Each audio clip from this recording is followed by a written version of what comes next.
আসসালামু আলাইকুম। আমি দিলারা হক সিলেট থেকে বলছি। বাংলাদেশি ব্লগার দিলারা চ্যানেলে স্বাগত জানাই। কাছে এবং দূরে, দেশে এবং দেশের বাহিরে যে যেখান থেকে আমার আজকের ভিডিওটি দেখছেন কিংবা দেখছেন না, আমি আশা করি সবাই আল্লাহর রহমতে ভালো আছেন। আলহামদুলিল্লাহ, আল্লাহর অশেষ মেহেরবানিতে আমরাও ভালো আছি। বরাবরের মতো আবারও চলে এলাম নতুন আরেকটি ব্লগ ভিডিওর মধ্য দিয়ে। আজকের ব্লগটি সন্ধ্যা থেকেই শুরু করছি। এখন হচ্ছে আমি রান্না করব ব্রয়লার মুরগি। আর এভাবে করে ব্রয়লার মুরগি রান্না করলে খেতে অনেকটা ভালো লাগে, যেহেতু মুরগিটা অনেকটা নরম থাকে। এই জন্য আমি মুরগিটা আগে থেকে বেজে তারপর রান্না করব। এখানে দিয়েছি আমি হলুদের গুঁড়া, মরিচের গুঁড়া, দিয়ে দিচ্ছি ধনিয়ার গুঁড়া। এরপর হচ্ছে কিছুটা তেল দিয়ে খুব সুন্দর করে ভালোভাবে মাখিয়ে নিচ্ছি। এরপর হচ্ছে আমি সবগুলো মাংস ভালো করে ভেজে নেব। মাংসটা ভাজতে ভাজতে আবারও আপনাদের সাথে সেই পুরনো রিকোয়েস্টটা করি, এতক্ষণ পর্যন্ত যারা যারা আমার ভিডিওটির সঙ্গে আছেন, প্লিজ ভিডিওটিতে একটি লাইক দিয়ে পুরো ভিডিওটি কন্টিনিউ করবেন। আর যারা যারা আমার চ্যানেলে আজ নতুন ভিজিট করেছেন, আমার ভিডিওটির কোনো অংশ যদি আপনার কাছে ভালো লেগে থাকে আর এ ধরনের ভিডিও যদি আরও আপনি দেখতে চান, তাহলে আমার এই ছোট্ট চ্যানেলটি সাবস্ক্রাইব করে পাশে থাকা বেল বাটনটির অল অপশনটি চেপে দিবেন, যাতে করে আমার দেওয়া পরবর্তী ভিডিও নোটিফিকেশন সবার আগে আপনার কাছে পৌঁছে যায়। আর যদি আপনি অলরেডি এই কাজটি করেই থাকেন, তাহলে আপনাকে অসংখ্য ধন্যবাদ। কথা বলতে বলতে আবারও চলে এলাম মূল ভিডিওতে। তো মাংসটা দেখুন কত সুন্দরভাবে ভাজা হচ্ছে আর একদিক দিয়ে ভাতের ব্লক উঠে আসছে। কিচেন এসে প্রথমেই অফ ক্যামেরা ভাতটা বসিয়েছিলাম। তো আমি ভাত বসিয়ে চিকেনটা রেডি করতে করতে আমার ভাতটা প্রায় হয়েই আসছে। এখন হচ্ছে আমি ভাতের মারটা ফেলে দেব। এদিক দিয়ে মাংসটা ভাজা হতে হতে আপনাদের সাথে কিছু কথা শেয়ার করি। আজকাল দেখা যাচ্ছে কি অনেক বেশি স্প্যাম কমেন্ট আসে। আমার মনে হয় কি আপুরা হয়তো বা মনে করে যে স্প্যাম কমেন্ট না করলে বা এভাবে কথাগুলো ভালোভাবে বুঝিয়ে না বললে হয়তো বা ব্যাক পাবে না। আমি বলছি, আমার আজকের ভিডিও যদি কোনো নতুন আপুরা দেখে থাকেন আর আমাকে বন্ধু করে থাকেন, তাহলে প্লিজ বন্ধু হলাম বা আমি পাশে থাকবেন বা পাশে থাকবো এরকম কোনো কমেন্ট না লিখে আমার কমিউনিটিতে আমাকে সালাম দিয়ে যাবেন। ইনশাআল্লাহ 24 ঘন্টা পর আমি আপনাদের সালামের উত্তর দিয়ে দেব, সাথে আপনাদের ব্যাক করে দেব। কোনো ভিডিওতে যদি আমি কারো কোনো নতুন আইডি থেকে কমেন্ট পাই, তাহলে আমি সেটা লিখে রাখি। এরপর হচ্ছে আমি যখন সময় পাই 24 ঘন্টা পর বা একদিন পর বা দুদিন পর আমি ব্যাক দিয়ে আসি। এদিক দিয়ে সবগুলো মাংস ভাজা হয়ে গেছে। এখন হচ্ছে আমি মাংসটা রান্না করে নেব।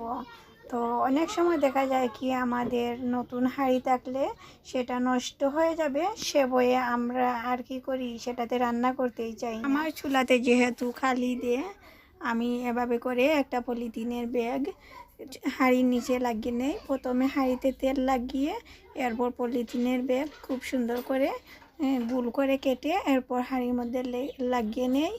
তো দেখা যায় কি এভাবে করে রান্না করলে হাঁড়িতে যেমন কালি লাগে না, আর যখন রান্না শেষ হয় তখন খুব সুন্দরভাবে আবার উঠেও আসে। এখন হচ্ছে আমি প্রথমে তেল দিয়ে দিচ্ছি আর এরপর হচ্ছে আমি এখানে দিয়ে দিচ্ছি আদা রসুনের পেস্ট, এরপর হচ্ছে পেঁয়াজের পেস্ট। তো সবগুলো আমি একসাথে করে মিক্সিতে ব্লেন্ড করে নিচ্ছি। এরপর বাকি সব উপকরণগুলো আমি একটা বাটির মধ্যে মিক্স করে পানি দিয়ে মাখিয়ে এরপর হচ্ছে আমি পেঁয়াজের মধ্যে দিয়ে দেব। আর এভাবে করে যদি মশলাটা মাখিয়ে রান্না করা হয়, এতে করে হয় কি বাটা মশলার মতো টেস্ট আসে। গুঁড়া মশলার টেস্ট আর বাটা মশলার টেস্ট দুটি ভিন্ন ধরনের। তো এভাবে করে যদি রান্না করা যায় খেতে অনেকটা ভালো লাগে। এভাবে করে যারা রান্না করেন তারা করে নিত, আর যারা করেন নাই এভাবে একদিন ট্রাই করে দেখতে পারেন কতটা টেস্টের পরিবর্তন আসে। এখানে দিয়েছি হলুদের গুঁড়া, মরিচের গুঁড়া, দিয়েছি ধনিয়ার গুঁড়া, দিয়ে দিচ্ছি ঠালা জিরা গুঁড়া, এরপর হচ্ছে দিয়ে দিচ্ছি গরম মশলার গুঁড়া।